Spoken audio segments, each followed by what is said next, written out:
This video will help you understand the installation process for stock skins, which are laser cut adhesive-backed fabric covers for your carbine's buttstock. Today we're going to be doing an installation on a SOP mod stock. This is actually one of the more complex ones to do, so this is a good opportunity for a video. We have a number of other popular stocks that we cover with our wraps, so check our website. We're going to be constantly adding new stocks as we go along with this product. So let's have a look at what's in the package. Inside, we have both the stock skin and we have some alcohol pads. And on the back of the skin itself, there's a liner, and the adhesive is underneath this liner here, and we'll peel that off when we're ready to do the installation. Now you can see I've got my stock set up on a vise. Usually it would be on the gun. All we really need is just a stable platform for it. So I've got it shown here so it's a little bit easier for the video, but if it's on the buffer tube or something and you've got it set up on a bipod or whatever, that should be a stable enough platform for you. Now the first thing that we're going to do is we're going to prep the stock for to get all the oils and dirt off of the top surface of it so that we can more easily apply the adhesive. What I'd recommend is that you clean your stock off. If it's been used already, clean it off, clean all the oil and dirt and debris and all sorts of junk off of it, sand, anything like that, before you get started here. We do include these alcohol prep pads, but these are not really meant for intense cleaning. They're really just meant to get any excess fingerprint oil off of the stock before you do the installation. So again, try to clean that stock off really well before you go to apply the stock skin. So the first thing that we're going to do is we're going to make sure that the placement of the stock skin is right where we like it. So I've still got the liner in place. And on most of these stock skins, not all of them, they have like a little notch right here on the back. And what that's for is to help you with alignment on the stock. Most stocks will have this seam that runs down the middle. That's actually a parting line when the two tool halves come together when they actually mold these stocks. You're left with this parting line, and that parting line is usually directly in the center of the stock. So what I'm going to do is I'm going to take that little notch and I'm going to line it up with the parting line or that seam right there in the middle. And then I'm also going to check the placement here on the rest of the stock as well. So if you really want to get detailed, you can kind of tape some of these areas down with just like blue painter's tape or something while you're working on the position, just to make sure that the skin is gonna align with the stock as well as you want it to. Now the SOP mod stock in particular has a little bit thicker body than some other stocks, so there's this cut that runs down the middle of it, and that cut is just for charging handle clearance, just so you're aware of that. So once we've got it figured out exactly where we want this thing to go, it looks good right about there. We just want to make sure we've got the right placement so when we go to stick it down, we know what it's going to look like. We've got the stock cleaned off already as far as dirt and debris goes, so I'm going to take out these two alcohol pads. And what I'm going to do is I'm just going to lightly clean the surface of these stocks. And the reason that we're doing it very lightly is because sometimes these pads can leave behind fibers, and we don't really want fibers on the surface of the stock when we go to put down the tape. So I'm just going to try to clean all the oils off of that. So obviously when you're done with the cleaning, try not to touch the surface with your fingers, otherwise you might get oils again on there, and we don't really want that, especially when we're placing stickers.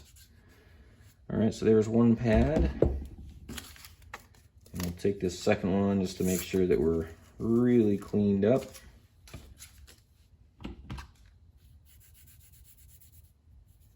And again, try not to push very hard or use a whole lot of power behind it, because we don't want that pad to chafe and leave behind little fibers all over the stock surface. And if you wanted to, you could come back with a lint-free wipe to really clean the surface. That'd be a better way to do it.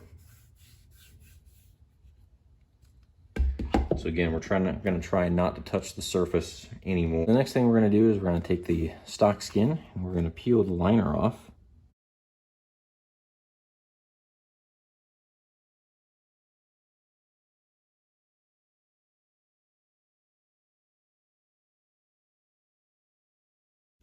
And I've done this a few times, so I'm actually just going to pull this whole liner right off. And then I'm going to remember where my alignment features were. So I remember I've got that notch on the back, and then I'm going to align everything else with the seam. We're going to very carefully lay that down.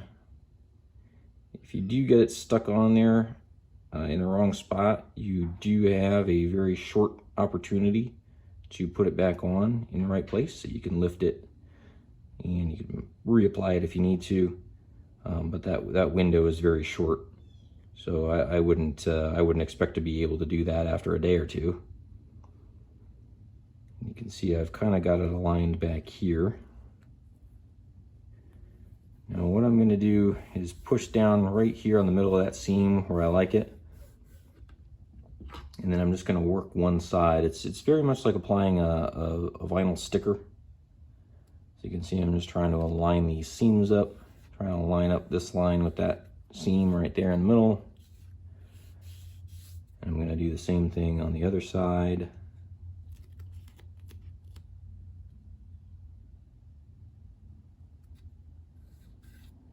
we go. And I'm not putting a whole lot of pressure on it yet, just in case I do need to lift it up and move it around again. And actually, I'm going to do that because I'm not happy with that placement yet. Here we go. That's better. I like that one better. Okay, and then we're going to work one side and just slowly and very gently roll it over. What we're trying to do is prevent any bubbles from ending up underneath. So we're not just going to press down the corners, we're just going to work our fingers back and forth until we get it all the way rolled out. And again, I'm not putting a lot of pressure on it yet. The adhesive that is on the skin is pressure sensitive, so it's a PSA, pressure sensitive adhesive. And what that means is that it needs pressure in order to activate the adhesive underneath, so it doesn't really start to get sticky until you really press on it. So now I've got that skin rolled on and it's just lightly pressed. It looks good on all the seams. So now what I'm going to do is I'm going to really start to press on it with my thumb. And what I'm doing here is I'm pushing down, especially on edges, so that I can start to get those edges activated. That pressure sensitive adhesive, I want that to activate on the edges especially. And then what I'll do is I'll come back and I'll kind of wipe with my thumb, trying to keep any bubbles out. Again, it's just like applying a vinyl sticker. You want to make sure that you don't have any bubbles underneath. And we're just pressing all those edges with the thumb, trying to get as much pressure on there as we can. We'll come back and do the other side.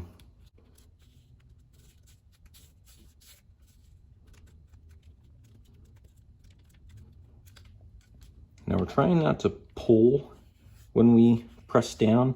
We don't want to pull the fabric because then you can end up pulling it to one side or the other. What we're trying to do is just push the fabric without actually dragging it. So I can feel that I've got a bubble right in here and I'm trying to work out. And again, I'm just trying to move that bubble without moving the fabric. Okay, so we got that bubble worked out.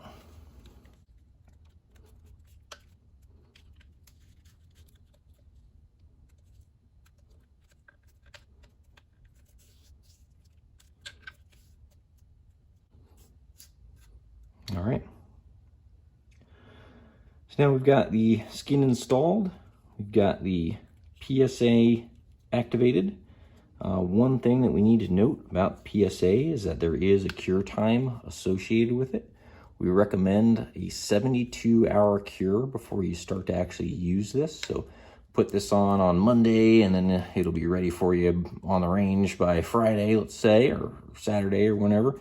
But at least 3 days is what we recommend in order to get that to cure. And again, that's actually based on the PSA that we're using here. This is a 3M VHB. And in order to achieve a full bond, they recommend a 72-hour cure time to get that all the way cured.